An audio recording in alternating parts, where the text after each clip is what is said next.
There is an invisible force that governs our lives. It is the architect of our unfulfilled potential, the ghost that haunts our ambitions. It is the gap between the person we want to be and the person we are in this moment. You know the feeling. You sit down, determined to work on the important task, the project that could change your career, the book you've always wanted to write, the study required for the exam. Your intention is clear, your goal is set, and then the voice whispers, just check your email first, maybe a quick 5-minute video to get inspired. The desk is a little messy, I should clean it before I start. Hours pass. The productive urgency you felt has dissolved into a low-humming anxiety. The anxiety turns into guilt, the guilt into shame, and then, in a final surge of adrenaline fueled by a looming deadline, you do the work in a fraction of the time, in a state of pure panic. You finish, exhausted, and make a solemn vow, never again. And yet, the next day, the cycle repeats. What if I told you this is not a failure of character?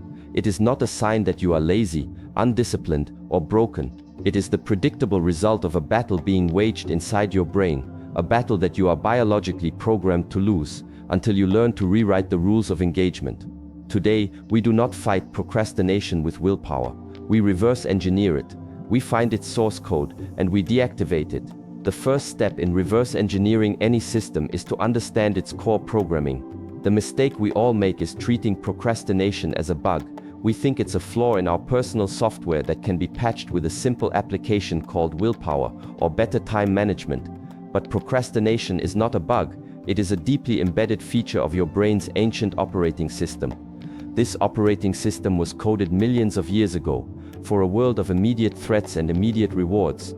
A world where the only two priorities were to avoid the predator hiding in the grass and to get the fruit hanging from the tree.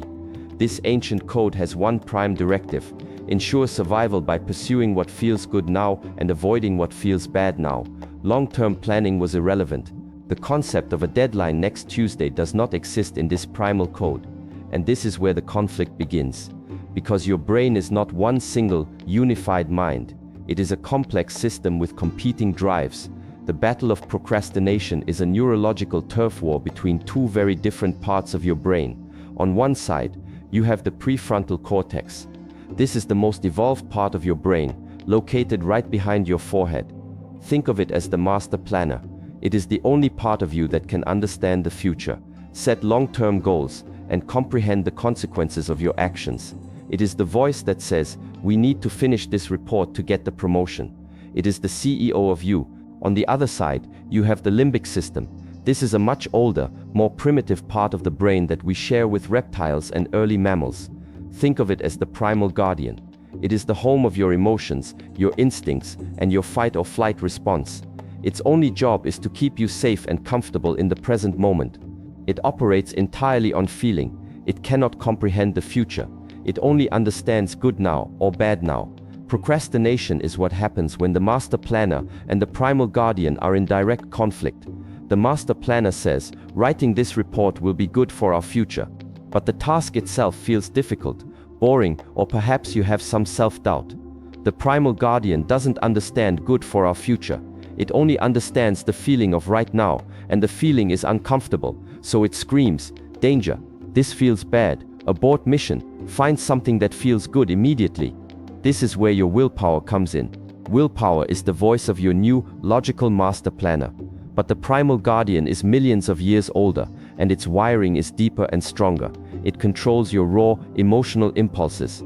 The fight between willpower and primal instinct is an unfair one.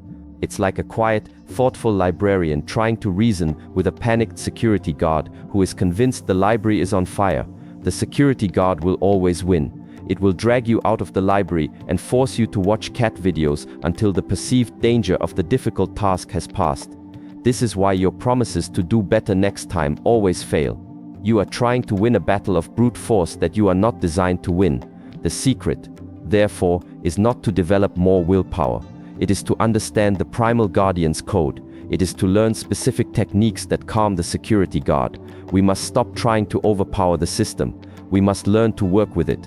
And to do that, we must first decompile the code and find the true trigger for the delay.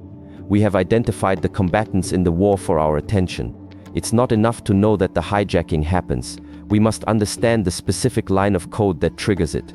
For decades, the fight against procrastination has been waged on the wrong battlefield. We have been told it is a failure of time management. So, we buy planners and download productivity apps. Yet, we still find ourselves staring at a blank page. We have been told it is a symptom of laziness, but laziness is a state of contentment with doing nothing. The procrastinator is rarely content. They are in a state of inner turmoil, feeling the sharp sting of guilt and the rising tide of anxiety. This is not laziness, this is an internal war. The code we are looking for is not in your calendar, and it is not in your character.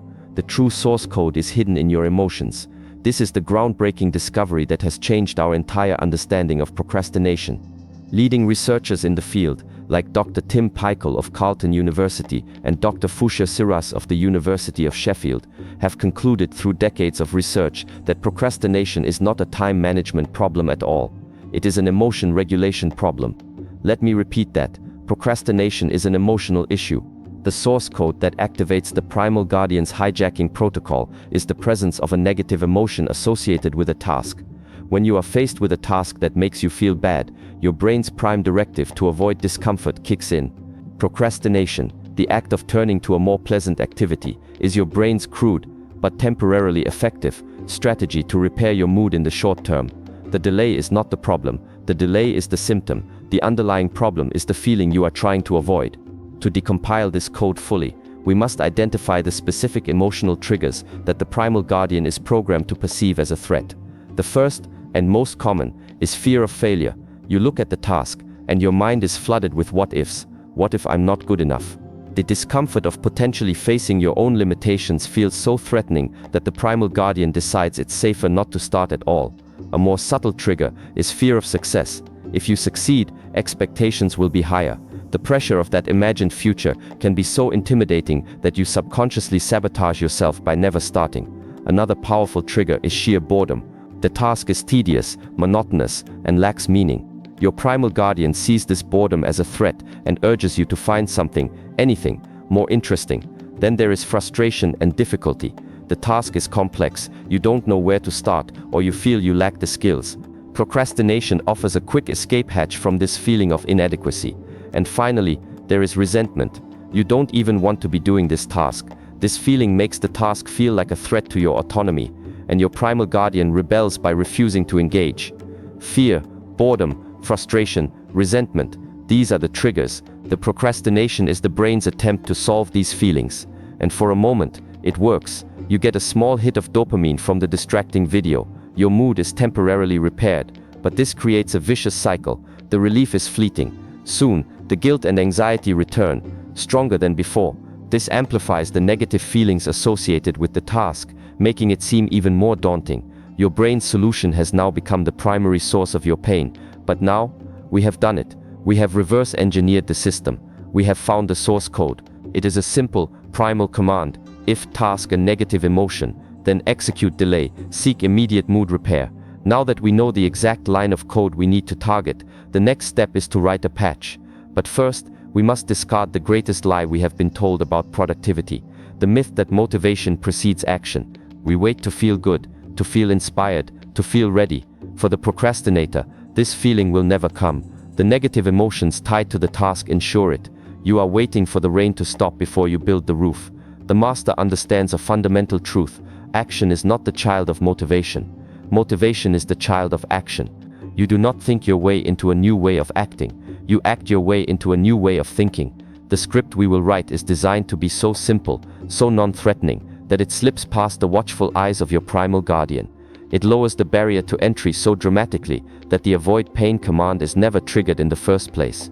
This is the patch. This is the code that rewrites the rulebook. This technique is a powerful adaptation of a principle known as the 2-minute rule, popularized by productivity expert David Allen in his world-renowned methodology, Getting Things Done. It is a system designed not to overpower resistance, but to make resistance irrelevant. We will call it the 2-minute activation protocol, and it has two functions. The first function is simple. If a task appears on your radar that will take less than 2 minutes to complete, do it immediately. Answering that email, making that phone call, putting that dish in the dishwasher. This practice alone will clear a tremendous amount of mental clutter, and build the habit of immediate engagement. But the second function is where the magic lies, and it is designed for the big, intimidating tasks you are procrastinating on. The rule is this: you do not have to finish the task. You do not even have to work on it for an hour. You only have to commit to starting it for 2 minutes. That's it. That is the protocol. Write the book becomes open the document and write one sentence. Study for the exam becomes read 1 page of my notes. Go to the gym becomes put on my workout clothes. Why is this so profoundly effective? It works because it speaks the language of the primal guardian. A 2-minute commitment is too small to be perceived as a threat. The fear of failure is irrelevant. Anyone can write 1 sentence. The boredom is minimal. Anyone can endure it for 120 seconds. The feeling of being overwhelmed is impossible. The protocol deactivates the procrastination code by never giving it a negative emotion to react to. But then, a second, more powerful psychological force takes over. By starting the task, you have opened a loop in your brain. This is a well-documented phenomenon known as the Zeigarnik effect, named after psychologist Bluma Zeigarnik. Her research showed that the human brain has a powerful, innate desire for completion. We remember unfinished tasks far more vividly than finished ones. An incomplete task creates a state of cognitive tension that seeks resolution. The 2-minute activation protocol is the key that turns this effect from a source of stress into your greatest ally. By simply opening the document and writing 1 sentence, you have opened the write the book loop. Your brain will now gently, persistently nudge you to close it. The hardest part of any journey is the first step. This protocol makes that first step so small it is almost effortless, and then the natural wiring of your brain helps you take the second and the third. You are not trying to build a wall. You are just laying a single, perfectly placed brick, and then another. This is how you bypass the emotional resistance. You act your way into feeling motivated. You are no longer waiting for inspiration. You are creating it. This protocol is the practical tool you need to deactivate the procrastination code in the moment. But how do we turn this patch into a permanent upgrade to your entire operating system?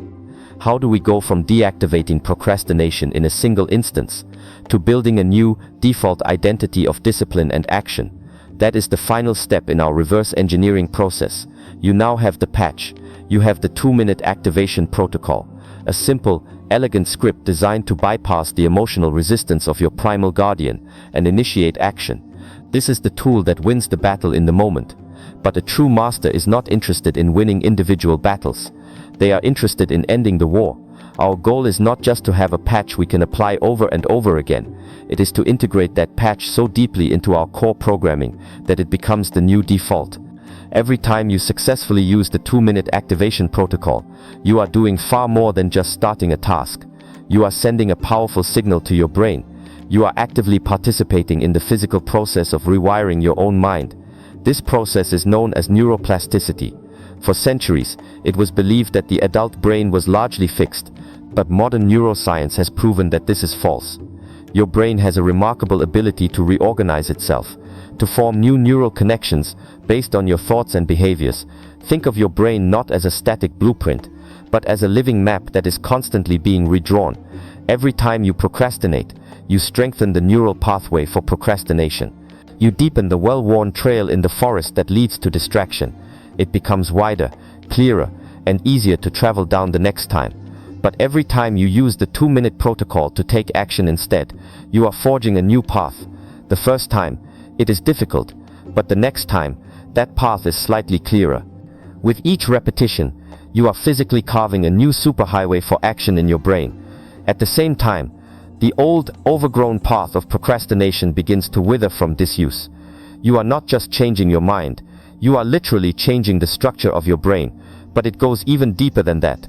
You are also changing your identity. The most powerful force in human psychology is the need to remain consistent with our own identity.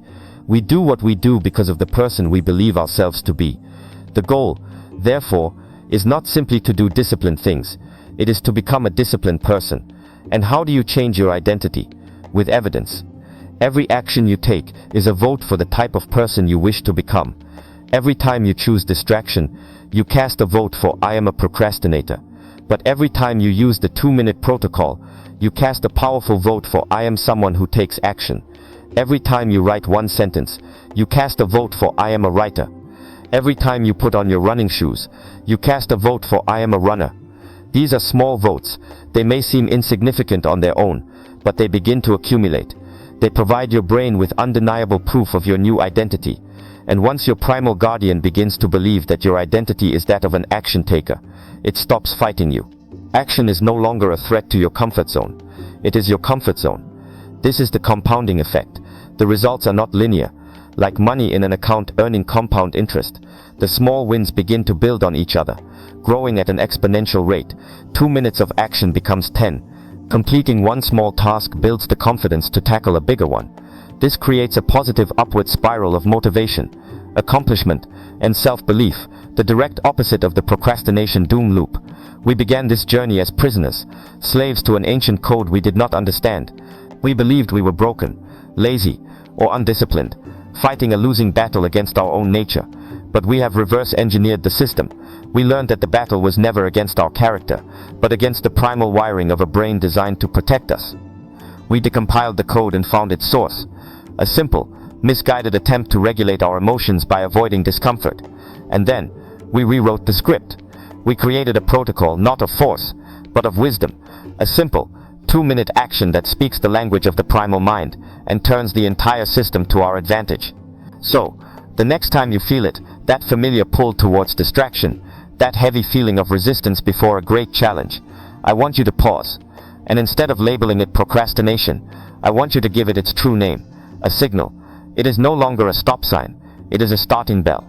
It is the cue to initiate your protocol. The feeling of resistance is no longer your enemy. It is your sparring partner, sent to remind you that it is time to cast another vote for the person you are becoming. You are not a procrastinator. You are the architect of your habits. You are the programmer of your mind. You are the master of the first step. The question is no longer how you will find the motivation to do the great work of your life. The question is, what small, 2-minute action will you take to begin it? Right now. Gratitude.